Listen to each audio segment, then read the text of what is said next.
दर्शन दो।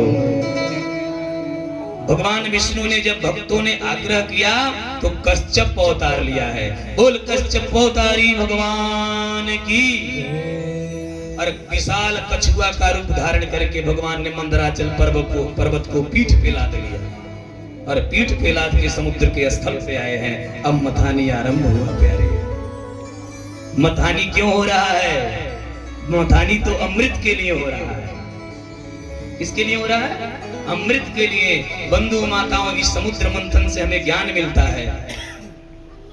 कोई भी विषय हो, जिस विषय को हम पाना चाहते हैं, इतनी सहजता से मिलता नहीं है, पहले कठिनाई का सामना करना पड़ता है। समुद्र मंथन तो होने लगा, समुद्र मंथन तो आरंभ हो गया, लेकिन अमृत नहीं निकला। पहले तो हलाहल विष निकल गया, जहर। कठिनाई हुई कि नहीं हुई? खोजा जा रहा था अमृत, निकल गया विष, जहर। सीधे विपरीत स्थिति खड़ी हो गई, सीधे विपरीत हो गया। अब तो बड़ा संकट, क्या किया जाए, क्या किया जाए, सोचने।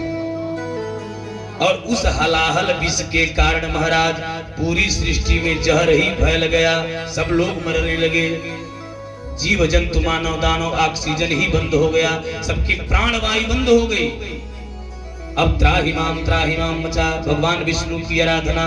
भगवान विष्णु ने कहा, देखो ये जहर वहर पीने की आदत हमको नहीं है, भोले बाबा के पास जाओ, वही अजर अमर है, वही पी सकते हैं। भूत भवन भोले बाबा के पास सभी गए, हलाहल विष लेके, सरकार पी लो जहर। शंकर जी ने कहा, ऐसे कोई कहता है कि जहर पी लो? अरे हम जहर पिएंगे तो क्या हम सुरक्षित रहेंगे? शंकर जी ने थोड़ा सा महाराज नाट्य किया, अरे पिलाना ही है तो हमारे देवी जी से पूछो, वो कहेंगी तो पी लूंगा। यानी महत्ता दिया शंकर जी ने माँ पार्वती को। अब माँ पार्वती के पास सभी गए, माँ आप कहोगी तो दादाजी पी लेंगे, और जब महादेव पी लेंगे तो इस पूरी सृष्टि सुखमय हो जाएगी। माँ पार्वती जानती हैं ये तो कालातीत हैं, इनके ऊपर काल का कोई असर होना ही नहीं है। माँ ने कहा, बाबा ने पी लिया। जैसे ही बाबा ने अमृत पिया है, जहर पिया है बंधु, मानो अमृत बन गया हो। लेकिन नहीं भैया, दुर्गुण को यदि हम स्वीकार करते हैं तो दुर्गुण भी हमें अपने में बदलना चाहता है। और सद्गुण से जब दुर्गुण को मारते हैं तब दुर्गुण भी सद्गुण में बदल जाता है। वैसे ही महादेव ने हलाहल विष तो लिया, विचार किया अगर इसको उदर में धारण करता हूँ तो उदर से पहले कंठ, कंठ के बाद हृदय है, तो हृदय में तो मेरे राघवेंद्र सरकार हैं, राम जी हैं, ये पहले से ही सांवले हैं, और ये हलाहल विष का असर होगा तो और काले पड़ जाएंगे।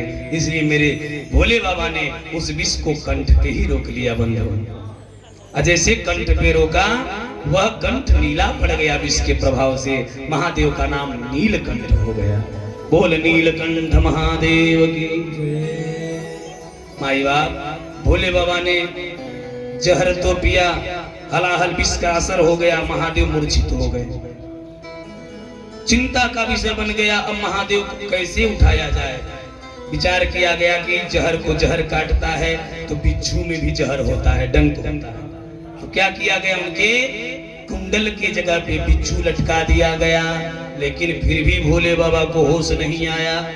जो लोग दूसरों को परेशान कहते हैं कि बाबा जी कहाँ, कब बिच्छू धारण किए, कब भस्म धारण किए, सुनते रहे, प्रश्न का उत्तर मिल रहा है बिना कहे। बिच्छू धारण किया, जहर नहीं उतरा।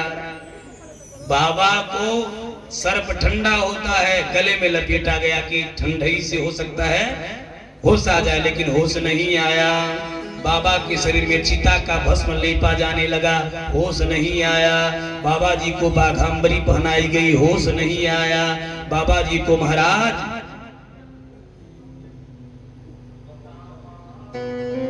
भांग धतूरा चढ़ाया गया, होश नहीं आया। तब तो त्राहि माम मचने लगा। हो क्या? वही ऋषियों का समुदाय बैठा था। ऋषिगणों ने कहा, त्रिदलम त्रिगुणाकारम त्रिनेत्रम च त्रिधायुधम त्रिजन्म पाप संहारम राम नामयंकित बिल्वार। अब राम नाम लिख करके बिल्वपत्र पे जैसे ही भोले बाबा को स्पर्श कराया, ऋषियों ने कहा छुआओ, उठ जाएंगे, चैतन्य हो जाएंगे। और जैसे ही स्पर्श हुआ तो राम नाम की महिमा बढ़ानी थी, इसलिए भोले बाबा चट खड़े हो गए। बोल महादेव की।